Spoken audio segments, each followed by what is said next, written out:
Okay, so I thought we'd do a little demonstration today to talk more about acids and bases. So what I have in each of these jars is a little bit of sodium bicarbonate or baking soda. All right, you see here on the label it says 100% sodium bicarbonate. Once we focus on that.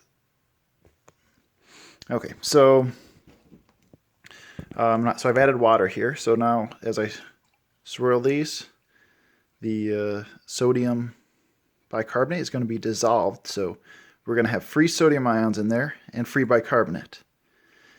Now we know that bicarbonate is a base, so that in water, some amount of it is going to pick up a proton from water.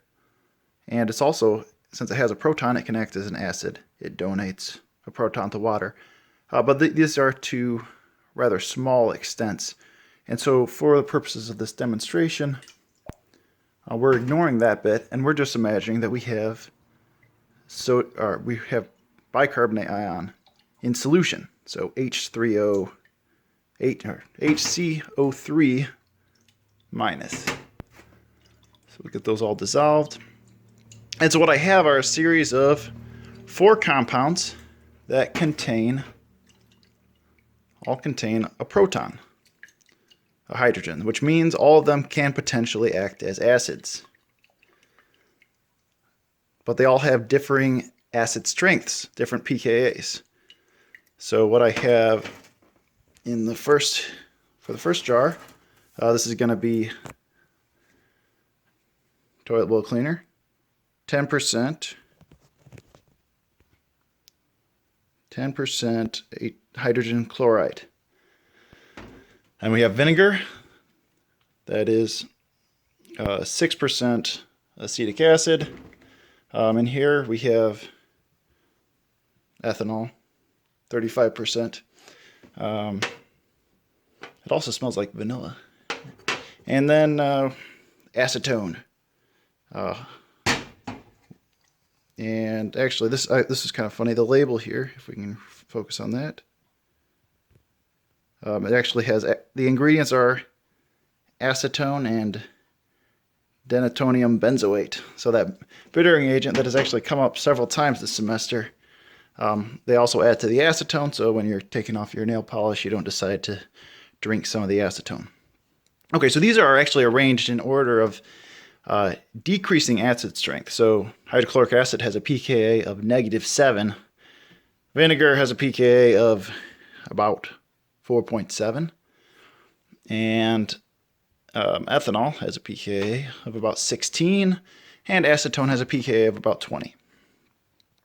So we can measure how strong these relative strengths of these acids by observing how much bubbling occurs when we add the acid to the bicarbonate mixture. Because, as we'll talk about in a little bit, when you add acid to bicarbonate, you make carbonic acid, which falls apart to make water and carbon dioxide, which is going to bubble out of solution. So we'll start with the fun one, the toilet bowl cleaner HCl. We add that in there. We get a lot of bubbles forming right away. Right, and these bubbles are due to carbon dioxide formation. And they also hang around the bottle a little longer, I think because toilet bowl cleaner also contains surfactants to help with its cleaning ability. So notice those bubbles form pretty much right away. All right, you're all familiar with vinegar and baking soda, so we should have some excitement here. Notice how it was a little less immediate than the HCl, but it was pretty fantastic. We get lots of bubbles and we add vinegar to baking soda. Now we're going to weaker acids, so ethanol, which is not known to be a strong acid. We add it in there. Nothing really happens. And acetone. I'm just going to add a little bit because I'm not trying to take off any nail polish. So here we put this in there. And not much happens if we observe the flask, you can see the two different types of liquids mixing.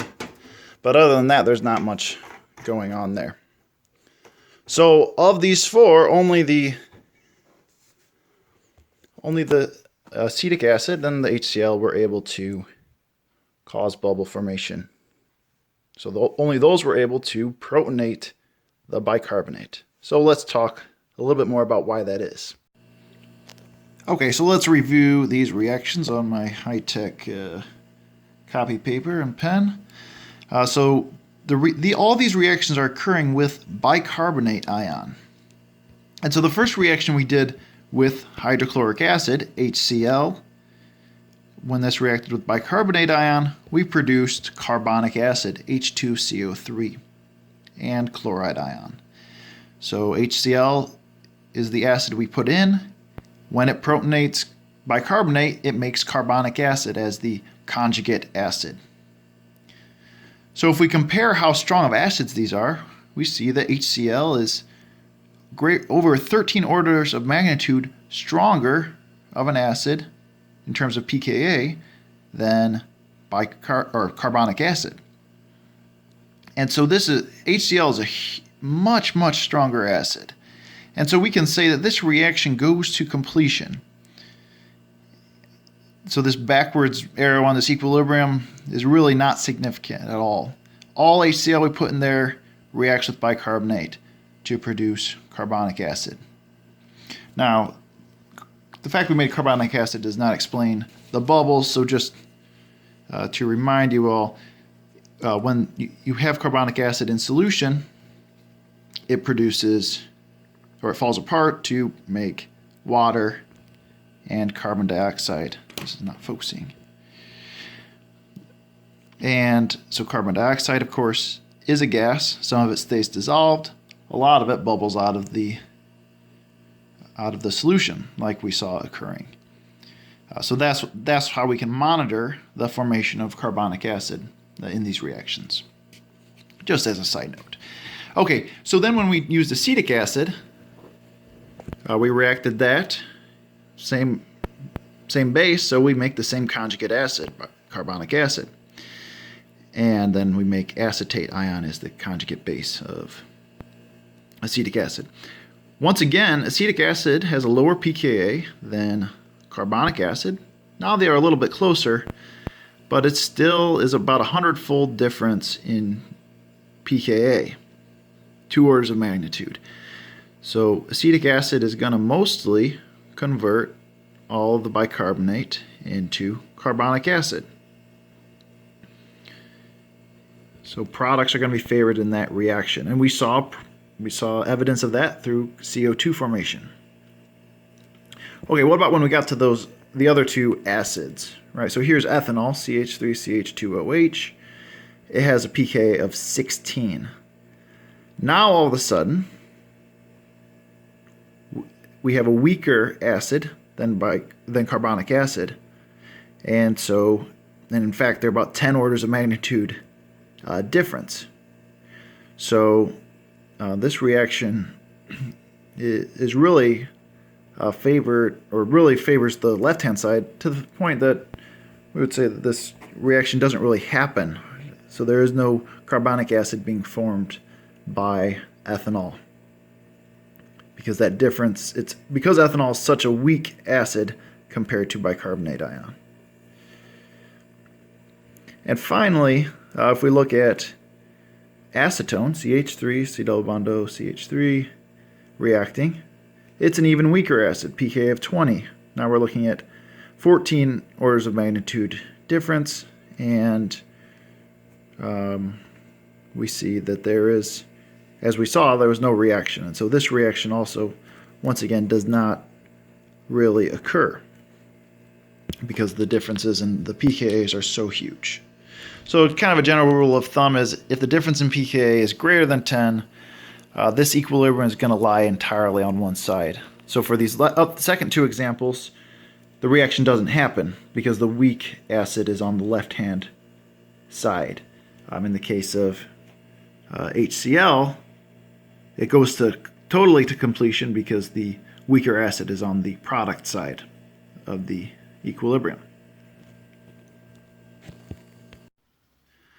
So the question you are all undoubtedly asking is, what if you want to deprotonate a really weak acid, like ethanol or acetone, or even this one with this CH that's bonded to the carbon-carbon triple bond? Well, you probably aren't asking that question because you have no idea why you'd want to do such a thing. Well, it turns out we want to do this a lot in organic chemistry, so get used to it, because the conjugate bases of these molecules are very useful for doing lots of different types of reactions that we'll learn about over the course of both semesters.